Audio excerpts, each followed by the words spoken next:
Hi there, and welcome to the podcast episode of the television show Stargate SG-1 for the channel Let's Review with Layla and You. For additional content on the other review episodes published by this account on a variety of subjects, come visit us in the RSS community where you can find us under the name Let's Review with Layla and You. You can also find us on Instagram under the same name. Here you can find more additional in-depth content, including with every episode an upload of promotional posts accompanying every podcast episode, as well as provide us a place for vacation and where we can share and exchange ideas, thoughts, and whatever else you like to share concerning this whole adventure that we're setting out on together. So come meet up with me, myself, and I would love to hear what y'all think. Hope to see you there.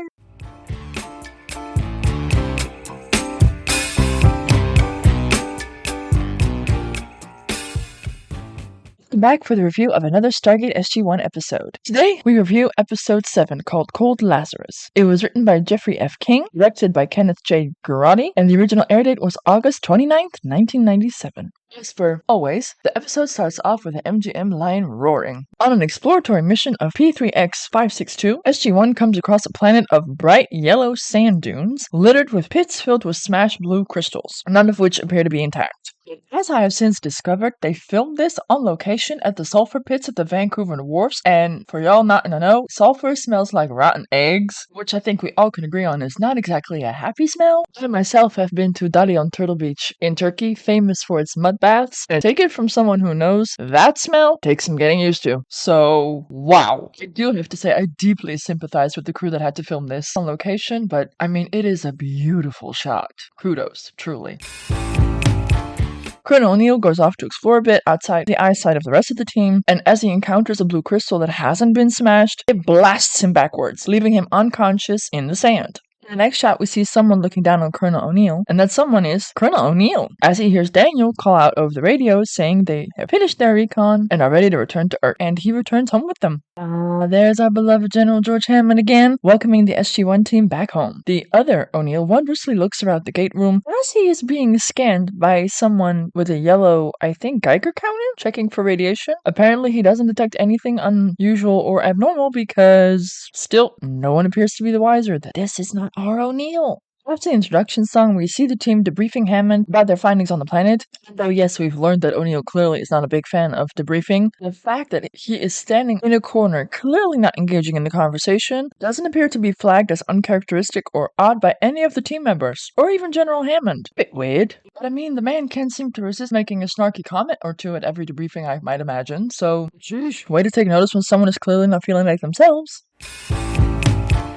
Next, we see O'Neill's locker is next to Ferretti's, whom I'm guessing is still alive, or at least okay, but no longer part of SG-1 after getting seriously wounded on the last mission to Abydos. Though it's a subtle shout-out, it's nice to know that the dude ain't dead. Although I don't think we ever see or hear from him again. Sorry to disappoint. Spoiler! Taking a trip down memory lane, we see that O'Neill, though not really O'Neill, looks at his wedding ring, pictures of his son. He's interrupted by Carter saying that in a few minutes this becomes the female locker room, so apparently it's not so much as a co-ed locker room, but that there are designated time slots. Okay. She tactfully tries to kick him out, though any and all nuance appears to be lost on this other O'Neill. After O'Neill walks away, and Carter seemingly finally has the locker room now to herself, seeing that this is the female time slot, suddenly here comes Daniel, who apparently has not gotten that memo. He tells her that O'Neill is not married, not anymore, and that they separated after the death of their son. Surprisingly, Carter seems to be a little hurt, not knowing that O'Neill was married and had a son, and I mean, granted, in the last few months, apparently she already seriously made out with him, doesn't know the first thing about him. Still, the fact that she gets so butthurt about it's a little surprising, though. I mean, you could have just asked the man. And yes, it is a bit interesting, seeing that O'Neill did know about her prior engagement to Hanson, though you could say that was technically work-related because they worked at the same command, though not directly under each other or with each other. But still, he clearly knew those intimate details about her life, and she didn't know shit about his. So on one hand, I can understand her indignation. On the other hand, I'm like, you could have just asked, especially seeing everything that you've been through the last few months. And it's also striking me as interesting that Daniel just freely, without any scruples, seems to share the most traumatic, intimate details about O'Neill's life with Carter. If they hadn't talked about it after many days and probably months spent together exploring the galaxy, maybe not so freely share other people's life-changing traumatic events, but okay. I'm of two minds about this, because on the one hand, it's not like it's a secret. On the other hand, he's so casually, flippantly just throws it out there, it does something to me. I can't even put my finger on it. I wonder how y'all view that.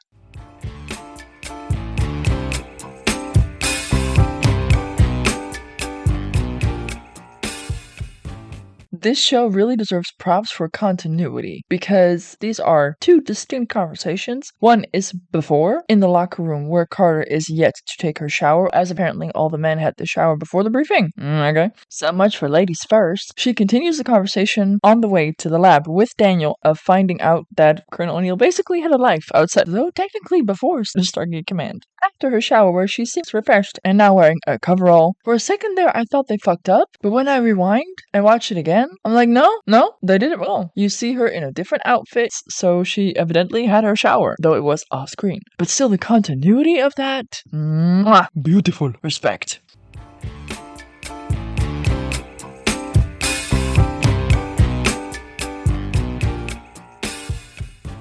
On his way out, O'Neill runs into Teal'c, who asks him to live up to his earlier promise to show him Earth. Apparently, he hasn't yet lived up to that. I mean, how many months has it been, people? Poor Teal'c being stuck at the SGC all this time. O'Neill brushes him off and says another time, here I took the liberty of interpreting Teal'c's facial expression as, well, that's odd, or that's uncharacteristic O'Neill-like behavior. But, I mean, the dude's got such a stoic face. For all I know, it's indigestion. Who knows? As Carter and Daniel enter the lab, they discovered that a few of the shattered crystals emit a low level of electromagnetic energy, and Carter theorizes that the crystals were destroyed by staff weapon blasts.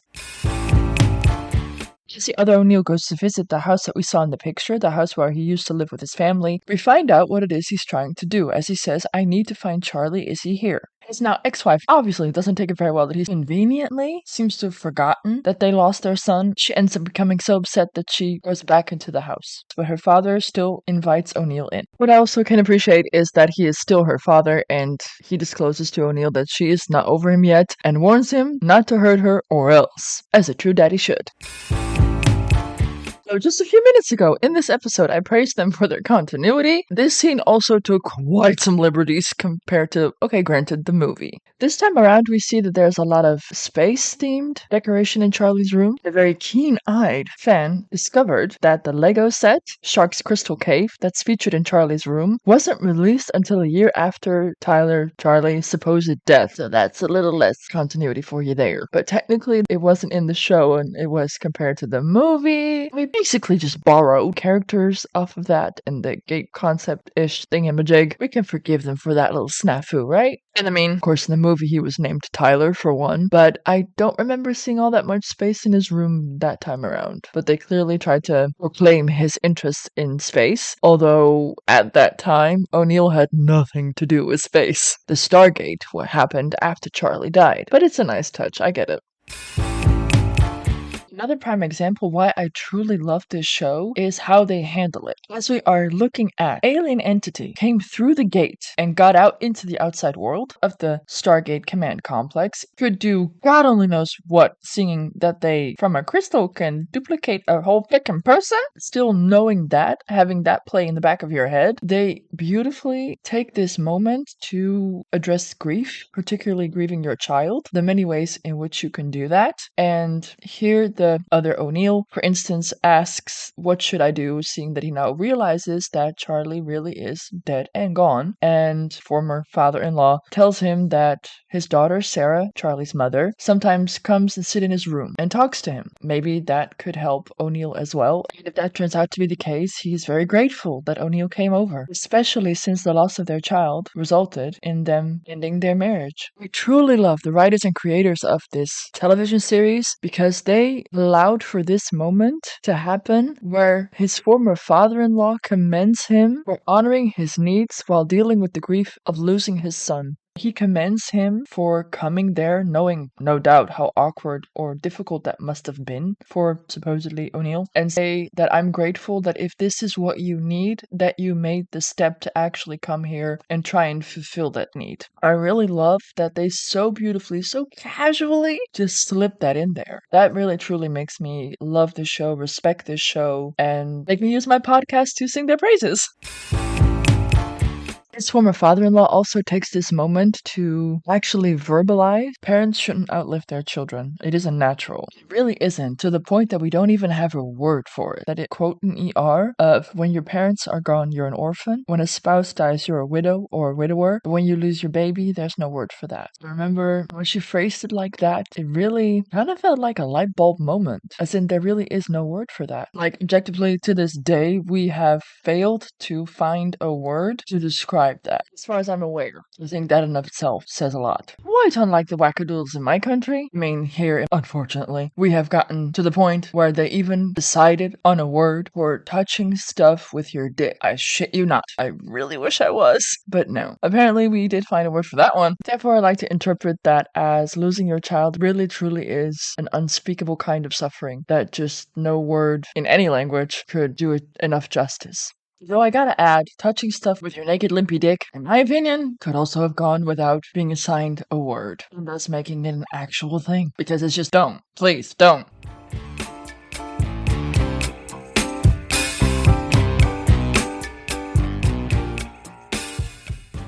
Speaking of images inducing trauma, next we see Tilk in his, I assume his room. As he turns on the TV, it appears to drop him in the middle of a news report on a riot, and then he changes the channel to the Wall Street crazies on the trading floor, changes the channel to not all that great of a rock band, and he appears to, shall we say, find it all unpleasant. I'm with you there.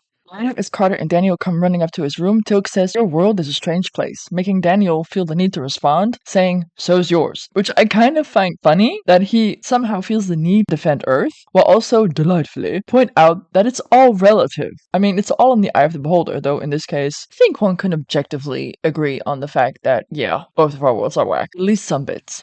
Sara explains that she needs to borrow his staff weapon, and I do kind of think it's nice that they go to him and ask him for permission to use his weapon, instead of just appropriating it as, we colonials tend to do. It's a clear sign that they respect him.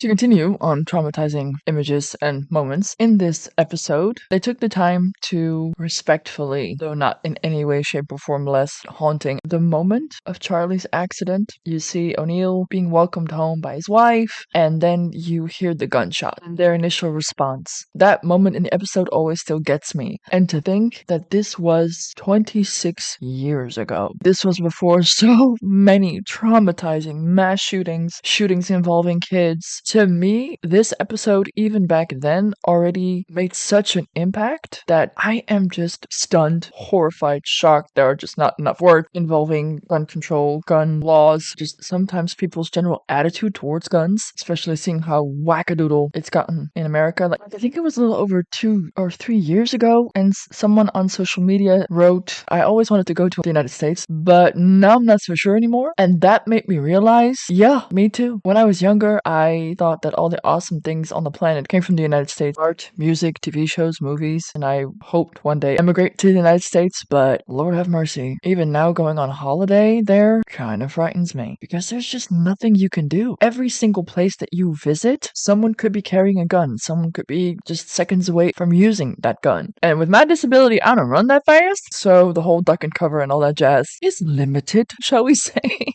So yeah, I never thought that I'd actually get to that point where it would scare me, where I would really love to visit the country because of all the beautiful places and people. But yeah, it has shifted my perspective quite a bit, sadly enough. Makes you think, or at least it makes me think, obviously, evidently. And yes and no, it's not just a United States thing. Criminals in my country are just living it up, Wild Wild West style, and our cops are not taken seriously and corrupt. For instance, I was witness to a break-in. We called the police. They didn't show up for well over an hour. We waited. And then after we left, apparently they came back and ripped apart that entire apartment. I had to come and give my statement well over a year later. By that time, I hardly remembered crap. Plus, when they attempted to steal my motorbike adjusted to my needs, I had to file a report. And then a month later, they came back with the necessary tools to actually steal my vehicle. And then the police decided still not to come. They, again, just made me fill out a report and basically just told me, well, that puppy is very popular, especially in the Eastern European countries, so that thing has long since left the country. And thank God, by by that time, I had it hadn't been a month, gotten my license and bought a car. I wouldn't have been able to get around at all. And they truly did not seem to give a flying fart that they stole a mode of transportation vital for me to get around, mainly for short distances, but more importantly, I used it on campus. Our campus was not accessible for cars, and we had to move around a lot to get from class to class, so I used my motorbike to get around, and they stole it. Had I not had my car, I would have been without any means of transportation, and thus would have, in essence, been quarantined to my home, which, unfortunately, that little nightmare came true during the pandemic, though a little more for some of us than others. All I can say now is back then, thank fuck, I insisted on getting my license as soon as I was able, even though at the time, absolutely no one, my family, even remotely felt that that was necessary, only now actually making me realize, of course, because this way they kept me dependent on them and thus trapped. But thankfully, at that point in time, I was quite determined. As soon as I was able to get driving lessons, I got my license, and friends of ours own a garage, and they helped me buy my first car. To finish that all off with the event that truly sealed the deal on how I see our popo, when there was a guy with a gun outside my front door. Luckily, I spotted it through the glass before I opened the door. The only thing police really did was race up and down our street a few times, and though I was, at that time, quite in shock and slightly traumatized, I told her what kind of gun it was. As of up until that time, I was an avid CSI watcher. I could identify the type of gun it was, though incidentally, after this incident, I, for a while, could not watch shows like that anymore because I had come very close to having a gun pointed at my head, quite traumatizing, and then proceeded to ask me, "Is this maybe a friend of yours trying to punk you?" And despite my shock, I was still able to respond with, "No, I don't know what kind of friends you have, but my friends know not to do that." So yeah, I don't really respect our police either. And the justice system is broken to work not for us minorities. So yeah, my faith in our judicial system is a little, shall we say, limited. Though I still truly believe in justice and righteousness and morality and all that jazz. And I will, to my last day, try and fight make this world a better place for all of us. But despite all of that, I still have doubts visiting America. Well, not doubts. If I ever get the chance, I will go, of course, because that is a bucket list item, for sure. But so are plenty of other places on the planet. But Hawaii is a place that you just got to visit when you have the chance, right? It's still definitely on my wish list, but it did make me realize that my perspective has changed. I would not want to live there. I would prefer to stay here, which is saying something, than move there. I would much rather, for instance, move to New Zealand. If I could, fuck yeah, I would. Scandinavia, apparently they have the happiest people on the planet. Yes, please. A little cold. I don't do well with cold, but willing to adapt.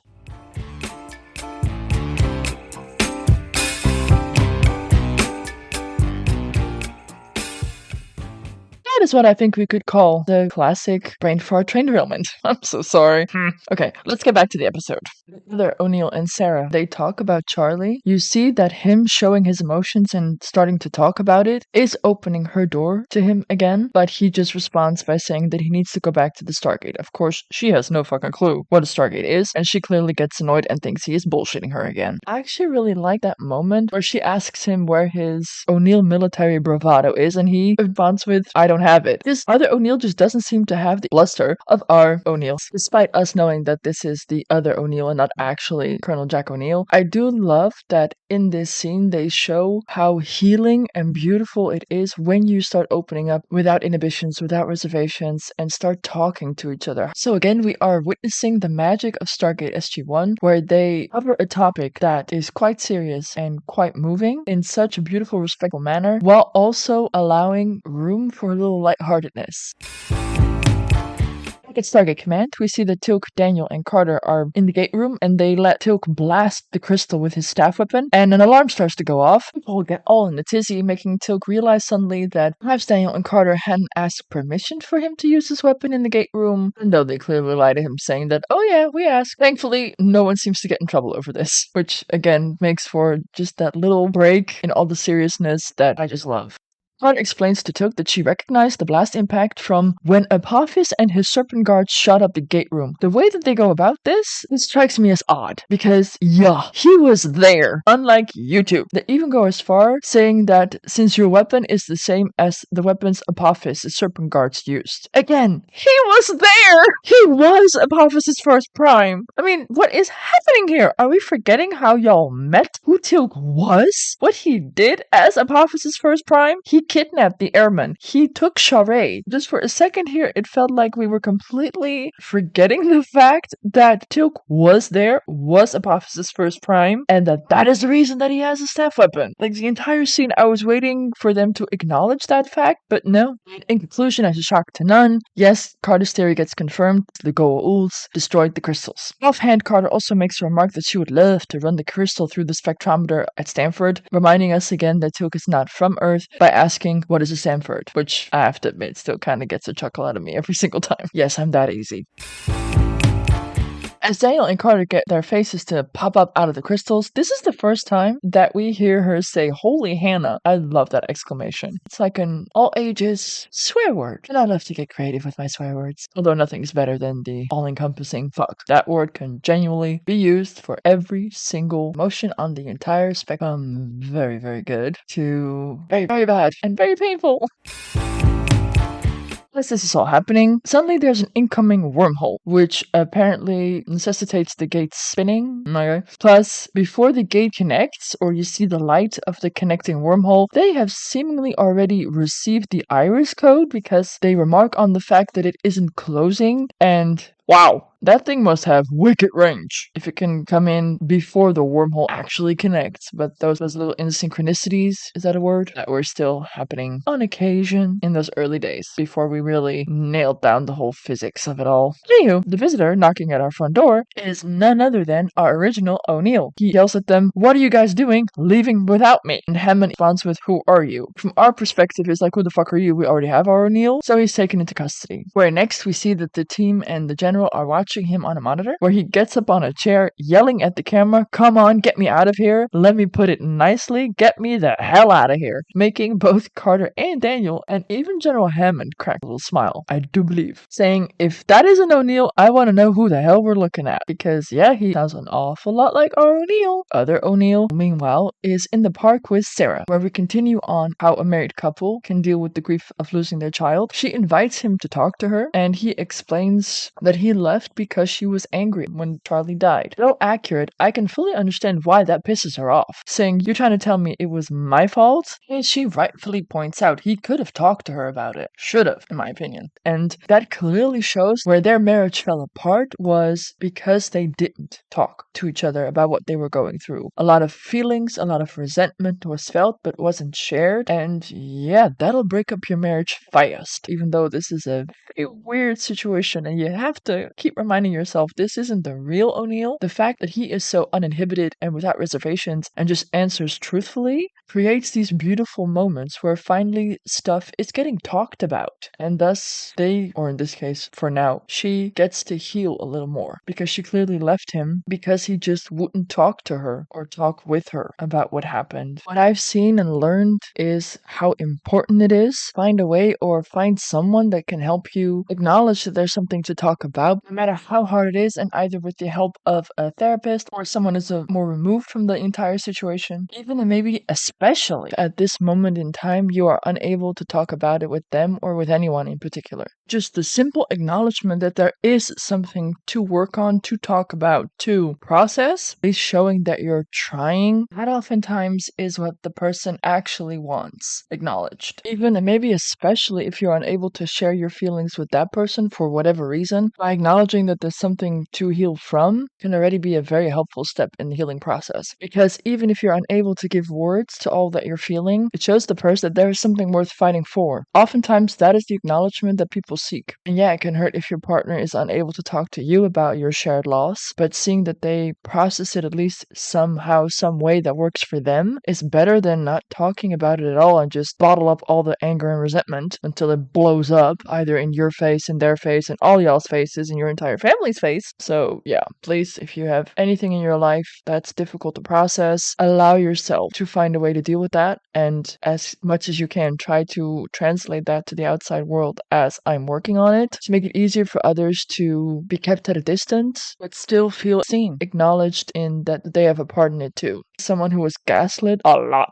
that was oftentimes the shittiest part. Feeling alone in what I was feeling unjustified in what I was feeling. That really does a number on you. It does a number on your psyche. It just adds to the pile that needs to be dealt with. I recommend just find a way to let the emotions flow instead of just bottling it up. Try anything and everything to try and save your relationship, trying to save your marriage, because if you don't properly heal from whatever happened, even if you do decide to break up, you carry that around with you, and if you don't heal that, either with or without your partner, you are gonna bring it into your next relationships. So again, I commend them for writing this scene, for the performance of the actors, both Richard Dean Anderson as both himself, the original O'Neill, and the other O'Neill, because every second that he is on camera as the other O'Neill, you see, be it through his body language, his facial expressions, you clearly see that he is another. Great acting. And also credits to Harley Jane Kozak, the woman who plays Sara O'Neill. She beautifully performs the scene where she tells him, yes, she was angry, and what did you expect? It happened in their house with his gun. And she continues on saying that I know you blamed yourself, but if you'd only opened up for once and let me through that armor of yours, we could have helped each other. I needed you. And I love that in this moment they showed her shocked that he just out of the blue acknowledged that all of a sudden after supposedly previously being completely unable to talk about it in any way, shape, or form, thus acknowledging that he too had a part in it and that he was aware of that. But he now acknowledges that and verbalizes it. I can understand it's shocking for a man that previously had no such inclination. Even though, isn't it in the vows, sorta, for better or worse? Or am I the only one that interprets that as in, we're gonna try to make it work, at least,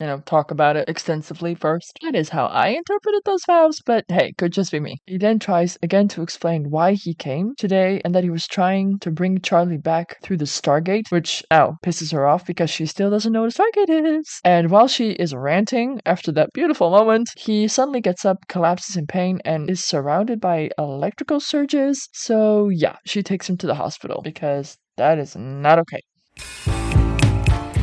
Meanwhile, the SGC, our one and only, Colonel O'Neill is put through the ringer by Dr. Fraser with an MRI test, DNA screening, and damn, those results came back fast. And other than some physical trauma upon exam, I wonder what kind of trauma, but okay, she confirms he is a real boy. And it's only now that he apparently learns that there was an imposter roaming around. Carter even has to show him the video of them all arriving earlier through the gate from the planet to prove, we didn't leave you. They then go and talk to the crystal and ask it to basically come out and play. It explains that she must return to the planet or her energy will disintegrate. The Goa'uld came to visit, and back then they weren't afraid of them, so they tried to greet them. Upon touching one of them, the Goa'uld got destroyed, and as retaliation, the Goa'uld gathered all the crystals together and destroyed them, making Daniel now realize that it wasn't as much of a ceremonial pit that they discovered, but a mass grave.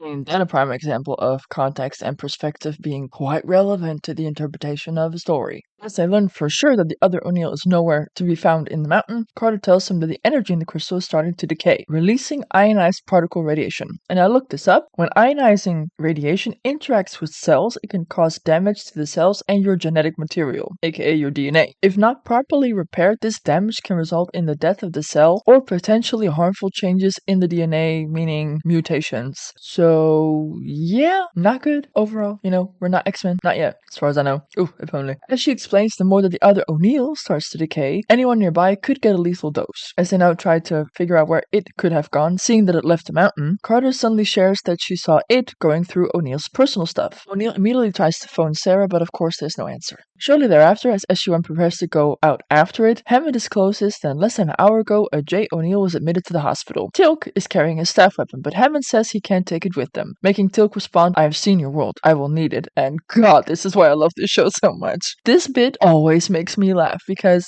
yeah, that's what he just saw on that television. But no, he is to relinquish his weapon, and they are reminded they are prohibited to disclose the existence of the Stargate or Stargate Command. Hammond therefore gives Teal'c a Chicago baseball cap for his, emblem on his forehead. And this, gotta love him, Teal'c say, "Chicago, the Windy City, home of the Blackhawks, the Bulls, the White Sox." The fact that he did research, I love it. And despite the tension, concern that he has for his ex-wife, O'Neill can't help but add, "Don't forget the Cubs." I love this, truly. In the ER, the other O'Neill wakes up. Apparently, this was the same ER they brought their son to after his accident and where he died. Okay, and he starts to electrify the entire ER, making lights pop all over the place, and people start running away in a panic. As Sara is still inside getting treatment for the burn on her hand, she suddenly sees the real O'Neill authoritatively come running in, ordering people out. She seems, rightfully so, freaked out, and looks behind her where there's the light show going on caused by the other O'Neill, but he quickly reassures her that he's the real deal. O'Neill and Teal'c grab some radiation masks and enter the ER, where now they find the other O'Neill convulsing on the floor as Carter and Daniel come running up with a Geiger counter. After another energy spike, the radiation appears to drop for a bit, thus allowing the team to take off their masks, because that just, talks a little easier with all the cameras and whatnot. Making clear that no one wants to harm anyone, O'Neill asks him, "Why did you come here?" The other O'Neill explains he tried to heal his injury back on the planet, but he didn't understand it. Looking into his mind for the answer, he found the mind of a warrior and was afraid. He tried to fix his mistake before the others discovered him, but he discovered that O'Neill's deepest pain wasn't the physical injury that he'd caused, but came from an empty place in his heart where Charlie once was. He thought that if he could bring Charlie to him on the planet, it would heal him. Apparently not understanding that death in our world, on our planet, our physical death is different from theirs. As O'Neill says, "Charlie is gone," the other O'Neill responds, "No, he is in here," and reaches out to touch Jack's heart, and as you see his hand move, beautifully, he morphs into Charlie, explaining, "You cannot change what happened that day, just as I cannot change the day that the Goa'uld destroyed my world. I'm showing you what of Charlie is still here, inside of you." Oh, people, the feels! Lord have mercy. If you've lost anyone even remotely important to you, yeah, that's just oof. They explain that they have to go and asks, "Is Sara O'Neill still here?" Hand in hand, Jack and the now Charlie go and see her. She, of course, is again beyond freaked out when now it's Charlie and Jack walking up. Carter and the team give them moments saying the chopper is inbound. Do we really want an electrical surging entity on a chopper? But, it's the fastest mode of transportation, I guess. Okay. Jack tries to delicately remind her that this isn't Charlie, but he gives her a moment to say goodbye to their son, which is beautifully done, beautifully acted. Clearly see that she is just put yourself in her shoes for a second, just damn. And then you see her reel it back in as Jack tells her that they have to go. She says, "To the Stargate, whatever that is." After that, she breaks down, and Jack holds her, pretty much confesses that he can imagine what the other guy said to her, and they both acknowledge that as a couple they were great together, but you can also clearly tell that this is their goodbye and not a rekindling. As Jack and Charlie walk away, she softly says, "Take care of yourself, Jack." So you clearly know that this was truly a healing journey for both of them, and now this is goodbye, which is actually quite smart to, so early on in this series, allow this traumatic life-altering event that changed Colonel Jack O'Neill to the core and still allow it to find a place of healing, and thus opening up, 10 seasons of awesomeness for us to explore extensively. Back at Stargate Command, Colonel Jack O'Neill takes the boy back to the planet alone, saying, "Keep the lights on, I'll be back." And that is a beautiful ending to a beautiful episode. An episode where, again, they just hit you right in the feels, but still knew also how to mix in tastefully some comedic moments where still after seeing this, though you're moved by several scenes, I don't feel heavy-hearted, and I want to watch the next episode, which I know for a fact is an awesome one. So yeah, again, I cannot say enough how much I love this TV show, and even though it is 26 years old, this is one of the very, very few TV shows, things in general, that has actually aged well. Got taste, y'all. Let's wrap it up and get ready for our next episode called The Narcs. I do hope to see you there.